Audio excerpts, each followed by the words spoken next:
Okay, our agenda for today, we're going to briefly introduce start off with a label for what we are, but the people who are here in an advisory capacity to share what we have learned in our experience about abstract writing. And then we're going, each of us, to sort of talk a little bit about what our tips and tricks are, what our disciplinary perspective is on abstract writing. We have a few slides, so I'm going to be sharing screen as soon as I stop talking.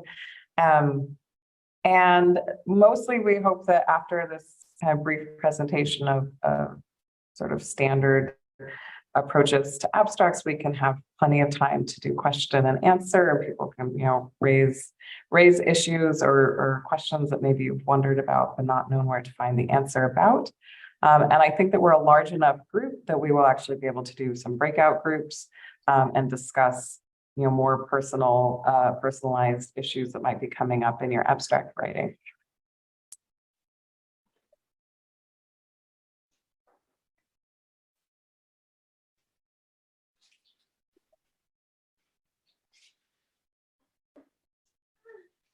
I'm going to share a screen. It takes me a moment. Okay, great. And then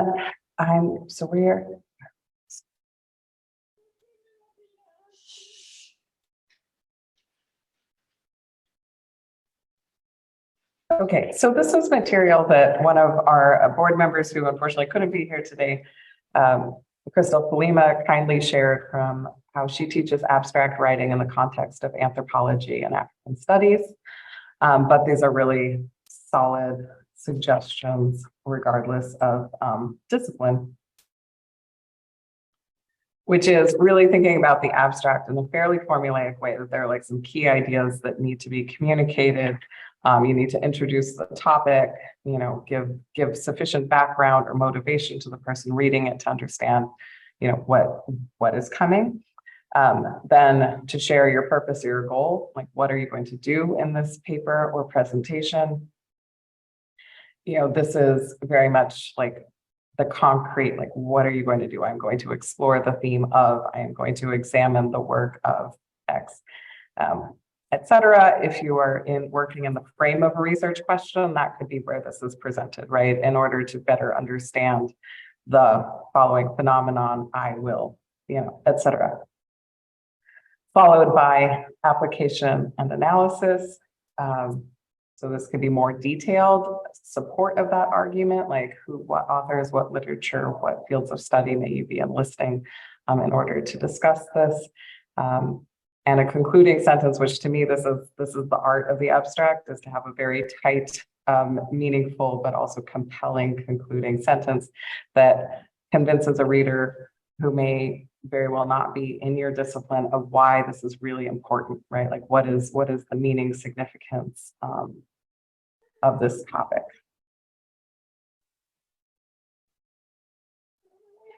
She then, if you see the color coding from these 4 different categories, can then be applied to an abstract. So this could be a way to both analyze other people's abstract, but also to analyze your own abstract in the midst of revision to make sure, for example, that 2/3 of your abstract is not the introduction, and then there is no application.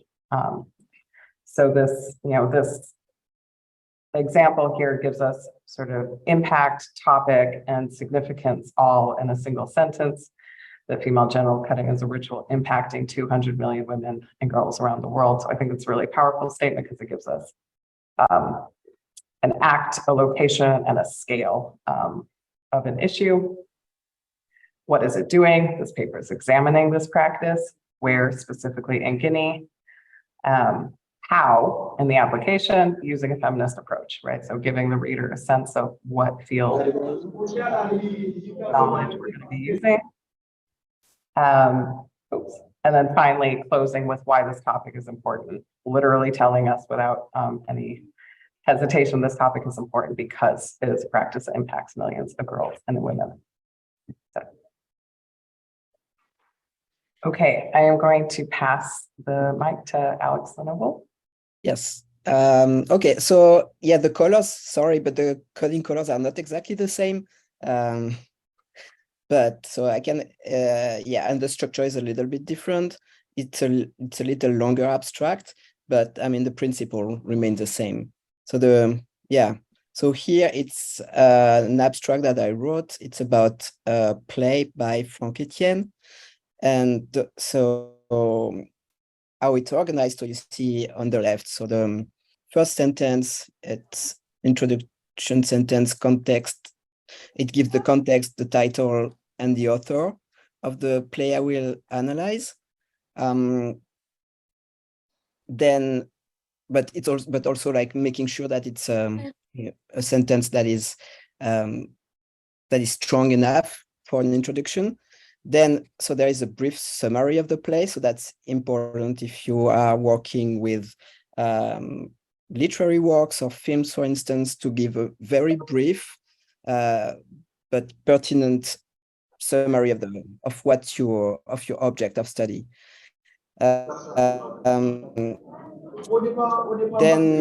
I go through I engage with the scholarship. So what's not, okay, I'm not exactly citing names here. It will be in the paper, but there's a kind of summary of what has been said so far about the play. And then, so my thesis comes from that. So how it's going to be different from what has been said so far. So then you have, in the purple, the thesis. So the thesis, and so be very clear about your thesis. So I say something like, I will argue, I will show that, I will demonstrate something. And the method is pretty, here it's just like close reading. So, but I don't delve into what other methodologies I use, because the close reading is really the main one. But then that's also where you talk about your methods. And lastly, so the concluding sentence, it's where, yes, as we've seen, it's like it's insisting on the significance of the presentation. So here, so it's broader, a little bit broader. So reading the play invites the readers to gain awareness of a global ecological precariousness and proposes a reflection on the role of language and literature in times of crisis. Okay, that's it for me. Okay, I was struggling to find my unmute. Alex, would you mind just briefly introducing yourself and your background? Oh, sorry, I forgot about introducing myself. Yes, so I'm Alex Lenoble. I'm an assistant professor of French at the University of South Florida. And my disciplinary field is mostly literature. Thank you. I think it's really exciting because we are coming from different disciplines, so we all write slightly different. Yeah. Okay. Okay. So now I'm going to pass Céline, if you could briefly introduce yourself and then speak a little bit about abstract writing. Yes. Hi, everyone. I'm Cécile Axelien. I am a professor in the Interdisciplinary Studies Department at Kennesaw State University. I am no longer chair, thank God. I am trained as a literary and cultural studies scholars, and my work is really interdisciplinary. And basically, my abstract is short. Wait. Okay. Apologies, Okay. they got away from That's me. fine. Okay, yeah. So because I chose this particular abstract because this is part of I was part of a panel and I needed to be very precise, which is good for me because one of the things I struggle with in abstract, again, I think because of my training, I tend to have a hard time stopping at the 500 words. Excuse me. So as you can see, it's very simple. And this was a specific conference on Guantanamo Bay that took place last year. And I was in a panel about Haitians in Guantanamo Bay. The conference theme was Camps, Injustice, and Solidarity in New Mexico. And our panel was Guantanamo Bay as impetus for witnessing, intervention, and creation. So my specific presentation was the interpreter and photographer as eyewitness to the inhuman treatment of Haitians at Guantanamo Bay. And as you can see, the first sentence is about what happened in 1990, really very quick and to the point, first two sentences. And the third sentence is what I will say my main thesis statement. This presentation will describe the role of the photographer, etc. And then I go on what I will do. Among the documents, I will analyze X, Y, and Z, and then I leave it with some of the questions. So that's one of the style that works, because I think sometimes the challenge, as I have seen in both reading and writing abstract, we tend to think that we're gonna do much more in 15 minutes than we can actually do. So as I'm writing my abstract, I'm already ensuring that I'm not going to do too much. I'm already thinking in my head how many slides roughly that I will have, because one of my pet peeves when I'm in a panel is having people who take 20 minutes and then the other people don't have time to finish their presentation. So that's it for me. Thank you.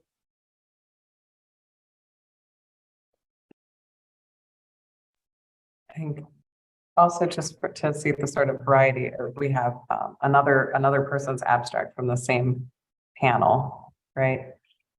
Jessica Adams. Yeah. Did I get that right? Yes, exactly. And Jessica Adams is a associate professor in English, so she comes from different fields, and it was really looking again as we had to get it, we had to all come together because it was a thematic conference, and she's looking at the US naval base and prison at Guantanamo Bay, and looking at it really what all that the base represents. And she's looking at her work of fiction, and Jessica is also coming at this a little bit from the perspective of law, because she is, although she has a PhD, she also has a JD. So I thought it will be good to show the interdisciplinarity that was part of the conference. Thank you. Awesome. And then I think you're actually still, oh, no. I thought there was a round table in here, but I'm going to pick it up now. Yeah. So as I mentioned briefly, I'm a professor of architecture. So I do have a PhD in architecture, but I also have a professional degree in design. So I think I sort of have a similarly split identity between practitioner and theorist. The abstract I thought that I would share with you today was for the Society of Architectural Historians, and was in response to a panel topic on, quote, on rethinking evidence. So it was an invitation to think about methodology and historical research onto the built environment. So this may be very familiar, though, to this audience, that I begin with a quote from the work. Oh, and there's a typo that I now see. Gina Athena Ulysses quoting Madame Jacqueline Epingle and discussing the idea of rassemblage and how I applied it to my dissertation work. So for me, the hook or intro is that quote. And then I'm going to talk about what it is that I do in the paper, which is think about rassemblage as a methodology to study architecture as a social practice. And emphasize that I think like the three concepts that I'm going to go through in my 15 minutes. And these are pre-recorded, so they were truly 15 minutes. let me think. I move on, right, to say like, what is this? What is my evidence? In this case, I do ethnographic work primarily. So this was based on 16 months of field work in Leogan. And then in closing, I'm really trying to connect what I'm going to offer to ongoing discussions about silences in the archives and the absences and silences of dominant traditional forms of architectural historical scholarship. It was a fun paper. And then I also wanted, because some of you, if you are looking specifically at the HSA call for papers, we take papers and composed panels, but also workshops. So I thought I would share with you, this is the proposal for a workshop that was run last year for art and design. And so similarly, in the first paragraph, you have a little more space for a workshop since there's more to explain.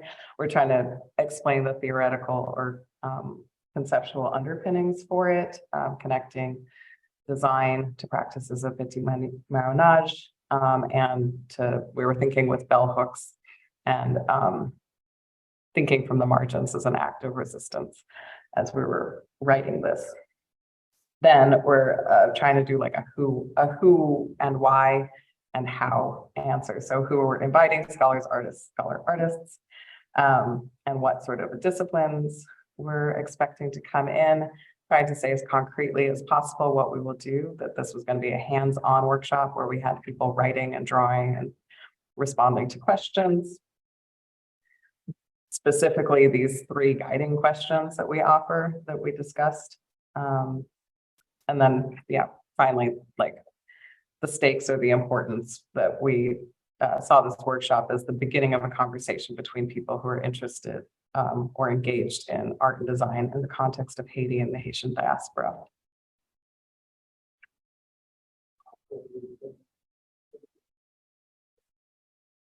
Okay. Could I hot potato it back to you, Alex? Yes, sure. So yes, I put together a list of tips and tricks. So mostly, it's mostly about, for me, my field is literature and the humanities, but I guess most of it, most are relevant for other disciplines, but maybe there might be some specificities for your own disciplines.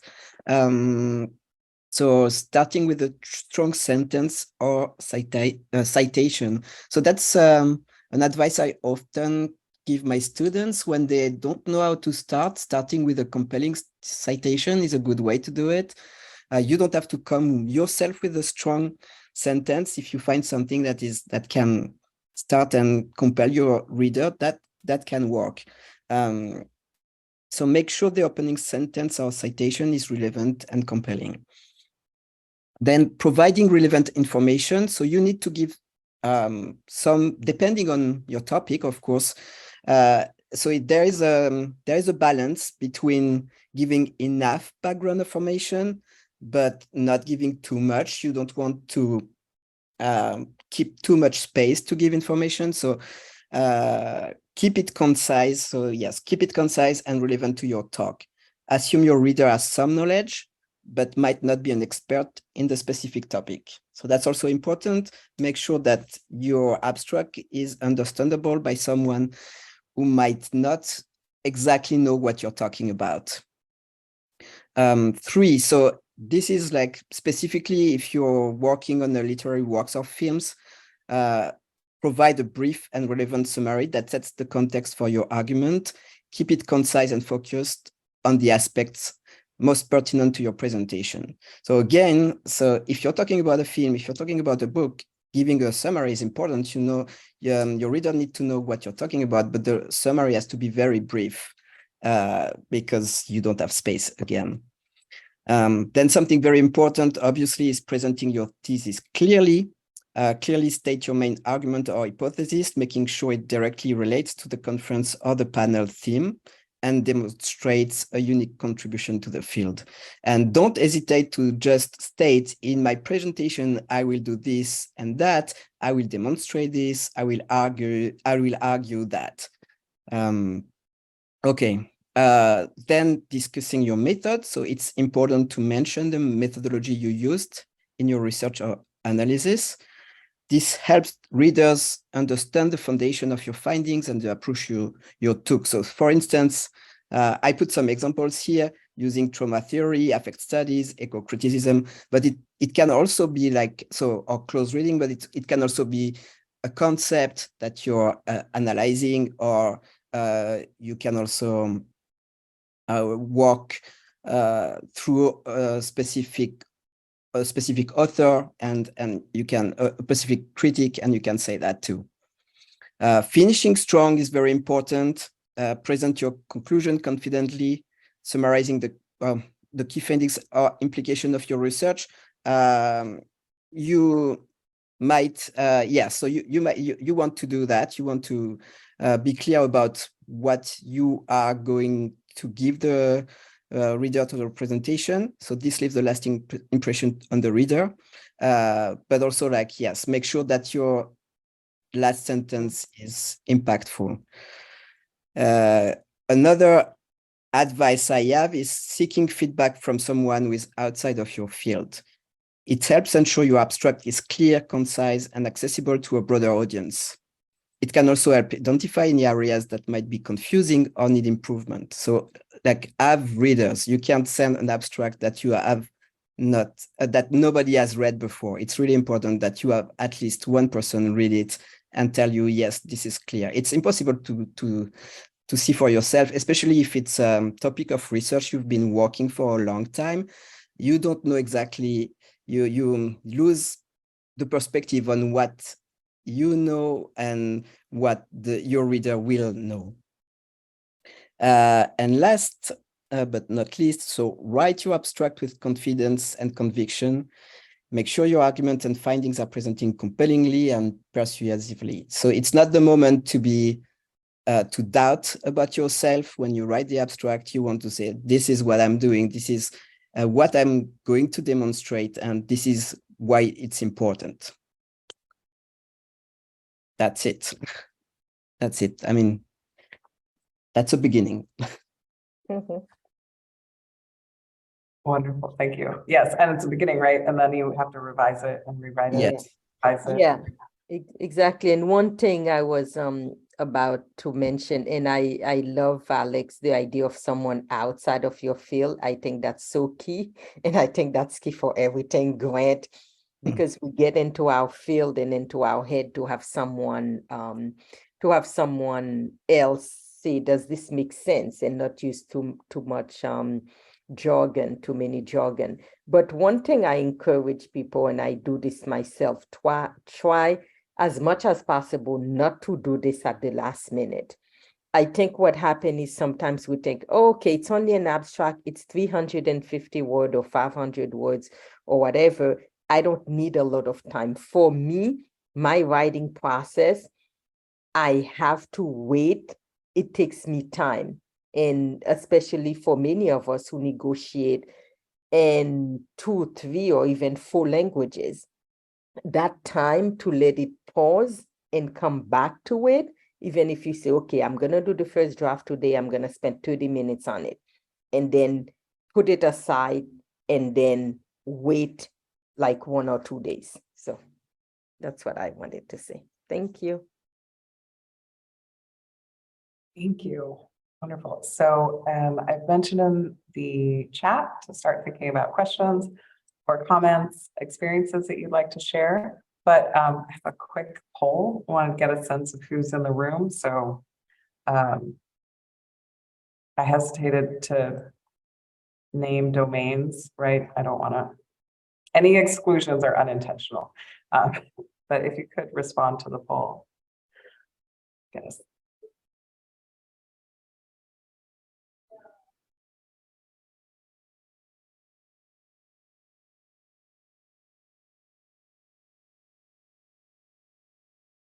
I feel like I need like Jeopardy music, like the sound goes while you're doing the question.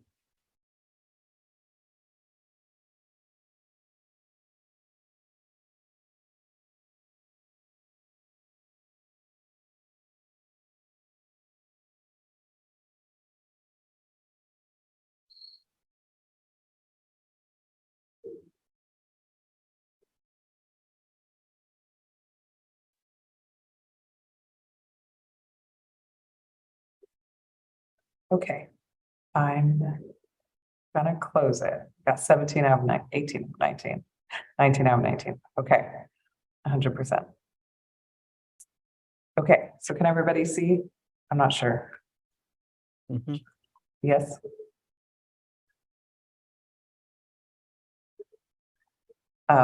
Yes, yes. Okay, thank you. Great. So this is exciting. I was being optimistic that there might be somebody from science and technology, but this looks like who we are. Humanities and social sciences and a little bit of professional or practical studies. And yeah, great. I couldn't respond since I was hosting it, but I would have responded that I've written them, but would like to become more confident. But I'm glad the three of you who haven't done it before, we're so glad you're here today. So that's it for us talking at you. Questions or comments that people would like to raise? You could raise your hand or just unmute and start talking.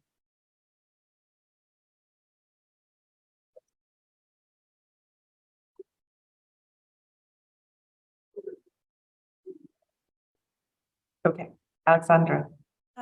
Yes, bonsoir tout le monde. Thank you for creating this space. And my question, well, first I want to say thank you all for the presenters. This was very informative. And my specific question is, how do you write an abstract when you are still in the process of doing like your research and you haven't solidified like the conclusion because you're still analyzing your data, but you would like to present it to other people at like a conference or something of that sort?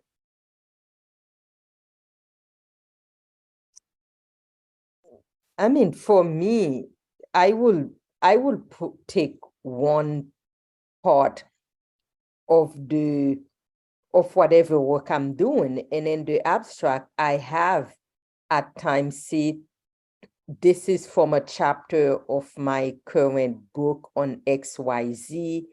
It's a work in progress, and it's very common, especially conferences, at least in our field, our humanities field, for people to be working on something, and they will start out by saying, this is a work of progress.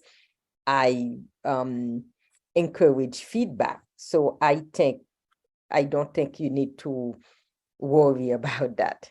Yeah, I would say, yeah, you can say something like, this is what I'm exploring, and you can just state your hypothesis. So this is my hypothesis, and I'm conducting this study to verify this hypothesis or something like that, and that's okay. Yes, I concur. I think I've written most of my abstracts before the paper, right? Like it's, I mean, logistically, you're submitting it 11 months, 8 months, whatever before. So there's some speculation. And I think generally, depending on the tone of the organization, like I would say for Haitian studies, I feel very comfortable saying this is a work in progress, or like open questions are. I expect to find the Society for Architectural Historians, my other primary conference, is a lot more rigid. And so I just pretend, right? I pretend that I know my hypothesis, and I hope that my research leads me there. And sometimes it doesn't, right? So sometimes the paper comes to a different finding than the abstract suggested it would.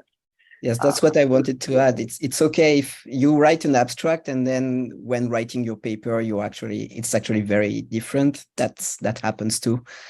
That's okay. Yeah. I do want to, I'm going to pause for a moment and ask if, I'm not sure how to frame it. If everybody speaks English, to get a sense of how our breakout rooms should function. Could people raise their hands if they would prefer to be in a breakout room that speaks French or Creole? I'm going to say it in Creole. Désolé tout le monde t'a demandé ça déjà, mais si vous t'as préféré parler en Creole ou bien en français dans breakout, est-ce que vous pouvez juste faire like I don't have these technical words. Raise hand. Levez main dans chat, gon côté dans réaction, dans panel réaction que vous pouvez lever main. Mhm. Levez main ou si vous voulez anglais ou bien si vous voulez créole. Non, levez main si ou ta préféré que dans breakout room yo que n'a parlé en créole ou bien en français. Okay. OK. On Mademoiselle, veut juste s'assurer que tout le monde parle anglais, sinon on peut avoir des salles où on parle en français ou en créole. Nous voulons juste sûr pour nous que tout le monde a non salle côté a parler non langue yo confortable. We have a question in the chat. I don't want to lose it. Can't find it. Charlie Victor. I would like to know if we must take into account the order of the call for papers. Would you mind coming on mic? Because I'm not sure what you mean by the order.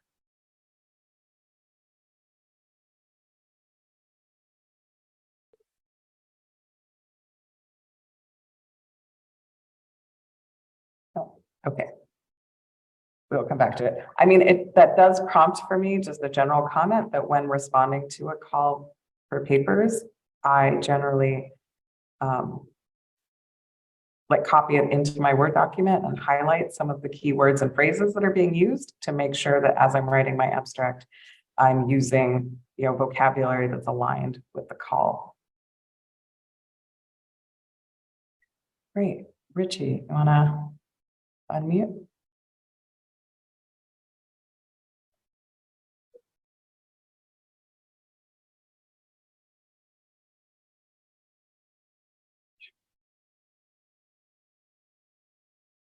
No, okay. I have one more question.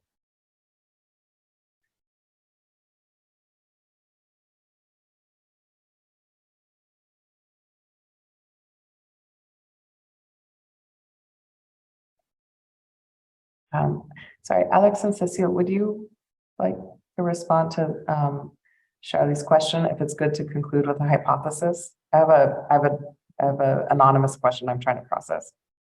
Okay. Is it good to conclude with a hypothesis? I think it depends. It depends on how you frame it. That again, this is a work in progress, like a research, and this is what the current hypothesis is. And as Irene mentioned, I think it also has to do with like specific fields. Like I'm not a social scientist, so it's hard for me. I don't want to speak out of turn. In my field of humanities, that's completely normal and okay. Sometimes we going to talk, we have an abstract on a book or a film we have not seen or read yet. But again, I don't want to speak for the more social sciences. Okay. Okay, so we do need a room with Français à Creole. Yeah. Great. Could I respond to this one last question and then let's break out? We could do 3 rooms with Alex, Cecile, and myself. Yep. Okay. So this is a question that came in about methodology and characterizing one's work when you're expanding on another scholar's framework, and where the innovation is in analysis. So I do think this comes up in actually the abstract I shared on methodology, I think is one example of this, where you're, it's kind of like the text, if you would, is the prior scholar's work. You summarize that, like Alex suggested. You frame it, and then you talk about how it is that you're going to analyze it in a way that's particular to you. And I think that's a pretty legible intervention. And actually, it's like a graduate student or as an emerging scholar might be something you do more often, right? Like, because if you're in the process of doing literature review, what you might be coming up with is just is a new interpretation or analysis of a pre-existing framework. Okay. I'm going to make 3 breakout rooms. There's a question about the order that is, so it's about like the order, the outlines of the abstract. I mean, yeah, I guess it's not. Yeah, so the question is, order is about the way that represent the call for papers like topic and objective, methodology, key results or arguments, conclusion. I mean, I feel like that's the most logical order, but I don't think it's absolutely necessary to have this order. That would be my take on it, again, in the humanities. Yeah. And I'm also wondering whether the person is thinking of a round table. I mean, if you have a round table, let's say Alex and I and Kai, another one of our colleagues, and Alessandra, we were doing a presentation around a particular novel of Frank Etienne, and we studying the characters. I think we will go in order. Okay, Alex is talking about a character in the first part of the book, and then I'm talking about a character much later, and Alexandra, etc. So I don't know if that's where the question is coming from. If you have a round table, or if you have a whole section on a particular topic that you're working together. In that case, I think it totally makes sense. Mhm. Yeah, I mean, it seems like asking, getting peer review is one way around this, right? So if you don't follow the order, hand it to a colleague. If it makes sense to them, wonderful. Okay, I'm going to open these 3 breakout rooms so we can have some more, like conversational exchanges.